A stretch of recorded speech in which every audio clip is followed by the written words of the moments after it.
Hey guys, All in Crypto here, and welcome back, ladies and gentlemen, for another YouTube video. I hope you've all had a decent weekend despite everything taking place. Today, we're going to be delivering our daily cryptocurrency market update. And it's going to be slightly different because we're really going to be hypothesizing about a number of things. We're going to be sharing some thoughts on what's taking place right now. Now, crypto was already in a kind of uncertain space. That has just become even more uncertain. There is so much taking place on a macro level that a lot of your TA, a lot of your on-chain analytics is getting thrown out the window because they are historically, certainly when you look at your on-chain analytics, in quite a bullish zone. Markets are not moving rationally right now. They're very fear and emotionally driven.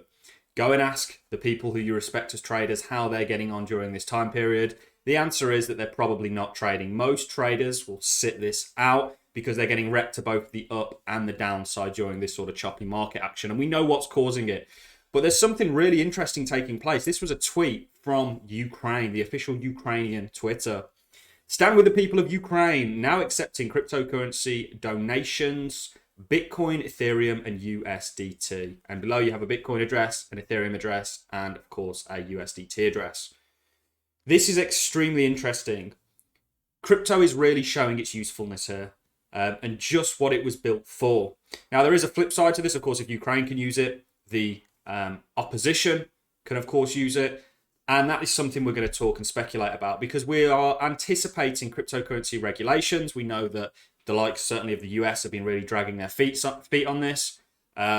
We've had a delayed spot ETF, which really there's no reason typically for them to delay this unless they see some sort of an external threat with the likes of Bitcoin and having a kind of an economy put money into it.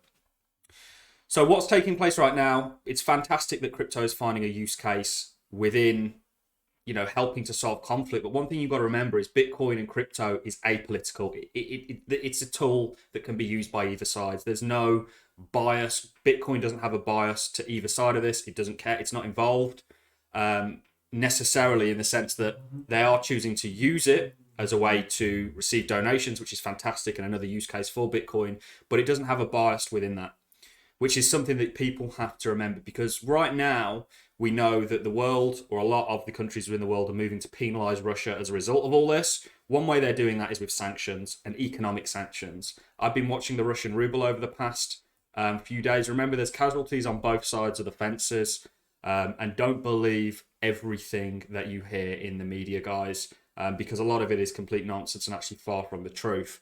Now, I'm not suggesting I'm going to stay completely apolitical myself. I think it's a terrible situation. I think there's going to be casualties on both sides, and that's never good. But also, if we're looking at the Russian economy, it's getting hammered right now. And who does that affect? That affects the people within Russia that use that currency, or certainly the ruble. Now, those people are not aggressors. They're people like me and you, and they're getting penalised for the decisions of a very small number of individuals who have political agendas within this and perhaps economic agendas within this.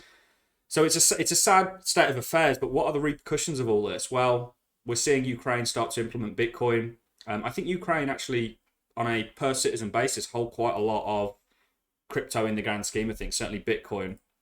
As we've got the EU, the UK, Canada, and the US pledged to remove select Russian banks from the bank messaging system SWIFT, which is the sort of global messaging system, how they all communicate. The EU Commissioner to remove Russian banks from SWIFT cross-border network. They're really going after, and one of the sanctions that Joe Biden and certainly Boris Johnson have talked about putting in place was to prohibit Russia essentially from using their fiat systems. Now, this is really the first time in history there's been a clear alternative in the forms of Bitcoin, and it was very coincidental that Russia actually decided to essentially recognize Bitcoin and many cryptocurrencies as currencies. Instead of banning it, they've looked to sort of embrace it. And this was all before this actually properly kicked off. So they'd have, I imagine, and this might not be the case. This could be just completely far-fetched and out there, but there's a lot of coincidence. There's a lot of things kind of adding up at the moment, that it's worth talking about. Because like I say, a lot of your technicals are getting thrown out the window right now. Go and ask if there's well-respected traders that you guys follow. I know a few personally. They will sit this market out. They typically won't take a position unless it's clear cut, because it's right now it's not clear cut. Your markets are moving completely irrationally and kind of out of sync, and it's got everything to do with what's taking place right now. The Ukrainian mounts efforts to surveil Russian politicians' crypto wallets. So it's not just me that's thinking, okay, well, maybe Russia might try and sidestep a lot of these sanctions with using the likes of crypto. Could crypto even handle that on a kind of country basis? I don't think it's really got the liquidity. And I think if you saw this be used, it's certainly interesting times we're living in. You know, when you look at Bitcoin and its history, you're really looking at adoption. Is this actually the catalyst for the next wave of adoption? Potentially. You know, and my big concern with all this is, how do the US come out and now tackle crypto? Certainly, let's say, for example, completely sort of speculative right now. Let's say Russia do decide to indeed sidestep a lot of the sanctions by using crypto. How do the US then tackle crypto? Because they can't really, you know, they'd almost... Can you see where I'm going with all this? And this is something you have to factor in. Now, my ultimate belief is I think crypto still does very well. And I think there's turbulence within any kind of journey. You know, whenever you're trying to get to a destination, there's always ups and downs that are involved in that. And certainly an emerging technology that's on that kind of adoption curve is going to be subject to that. So I think it will do well. I don't think we're necessarily entering a bear market at all at the moment. The structure isn't there. I ultimately think crypto will recover. But I think there's turbulence within that, and that's what we're experiencing right now. And it's not a market that you want to be trading. You know, I know a lot of people that trade futures, perpetual futures, and they're really sitting this out at the moment because they're getting kind of washed to the up and the downside. So there's plenty of interesting things coming up. It's well worth talking about. You know, Bitcoin has just changed forever since really 2020. We can see, you know, typically we were sort of tethered to the halving cycles, and this would cause these kind of 4-year cycle theories within Bitcoin.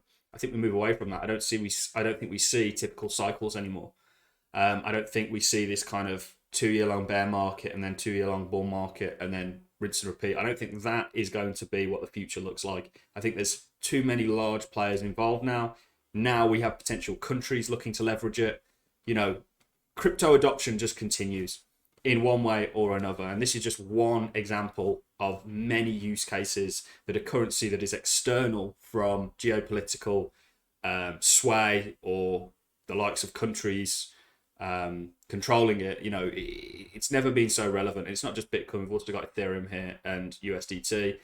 I think the future is we live in a world where lots of these altcoins are accepted, because why wouldn't people accept them? It's kind of like, why wouldn't people choose to offer services within crypto as there's such a margin for profit there? We've seen that with a lot of the Q4 reports from a lot of the cryptocurrency custodial services and also the brokerage services. So it's huge what's going on now. Now, it's all speculation, everything I'm saying here. We don't know. Russia, yes, we know that they essentially have said that they want to accept or certainly recognize crypto, but we don't know that they're going to use it. But it's certainly something that is being talked about now. And the fallout of that is, okay, well, if they do decide to do that and sidestep sanctions and a number of other things, you know, how are the US going to react, essentially? It's the US you've really got to watch here. Russian cargo ships seized in English Channel. This is interesting because we already live in a time where there's supposedly supply issues. There are supply issues, but I think that they've overused that as an excuse for inflating prices. You know, and this is going on there. They're essentially stopping the supply even further. Is this going to cause prices to rise across the board in the likes of the UK? This is, of course, the English Channel, but across the board, really. You know, is this... You've got to factor all this into an unhealthy economic environment. Isn't a flourishing environment for markets, typically. Certain sectors of the market do very well in that kind of an environment, but typically as a whole, you know, certainly a retail-driven industry may suffer if, you know, the economy as a whole is feeling the strain. So there's lots going on, guys. You've got to really weigh it up from all sides of the coin. I'm still all in crypto. I ultimately believe in this, and I think there could be some opportunities off the back end of this. Although you guys know just how quick the narrative can turn. We could be back off into the races, you know, in a matter of no time. It's what you've got to understand here is we're on a journey. That's something to always pay attention to. in terms of adoption. We're very early on that journey. We've seen it progress so far. It's going to continue, but within that, there's going to be ups and downs, and that's what we're going through right now, guys. So there are brighter skies ahead. It's always important to remember that. I thought this would just be an interesting video to make. I'd love to know your thoughts as well. What do you think's unfolding here? Do you think that this is a possibility? And so on and so forth. So let me know in the comments, guys. I'm going to love and leave you on that note. Enjoy your Sundays. Don't get too bogged down by the markets. Things will be okay, ladies and gentlemen. And I'll catch you all in the next YouTube video. Thank you very much for watching, guys.